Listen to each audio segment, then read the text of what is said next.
अमेरिकेत फ्लोरिडातल्या ऑर्लॅन्डोमधल्या गे नाईट क्लबमध्ये गोळीबारात 50 जण ठार झालेत, तर 53 जण जखमी झालेत. आयसिस या दहशतवादी संघटनेनं या हल्ल्याची जबाबदारी घेतली आहे. 9/11 नंतरचा अमेरिकेवरचा हा सर्वात मोठा हल्ला आहे. ओमर मतीन नावाच्या हल्लेखोरानं अमेरिकी वेळेनुसार मध्यरात्री 2 वाजता हा बेछूट गोळीबार केला. तात्काळ घटनास्थळी जात ऑर्लॅन्डो पोलिसांनी ओमर मतीनला कंठस्नान घातलं. ओमर मतीन हा अफगाण वंशीय अमेरिकन नागरिक आहे. दरम्यान अमेरिकेचे अध्यक्ष बराक ओबामा यांनी या हल्ल्याची तीव्र शब्दात निंदा केली आहे. सोबतच या भ्याड हल्ल्याच्या सूत्रधारांची पाळंमुळं शोधून काढणार असल्याचा निर्धारही त्यांनी व्यक्त केलाय. त्याचवेळी हल्ल्यात मृत्यू पावलेल्यांच्या कुटुंबियांचंही त्यांनी सांत्वन केलंय.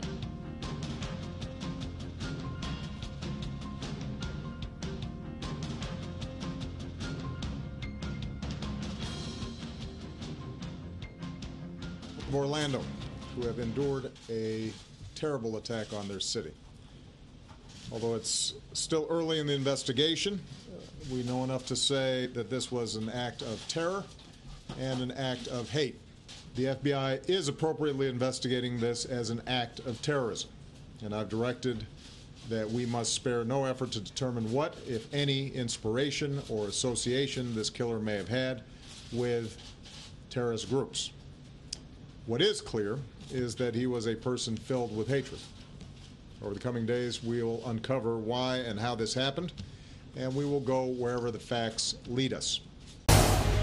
झी 24 तास रहा एक पाऊल पुढे.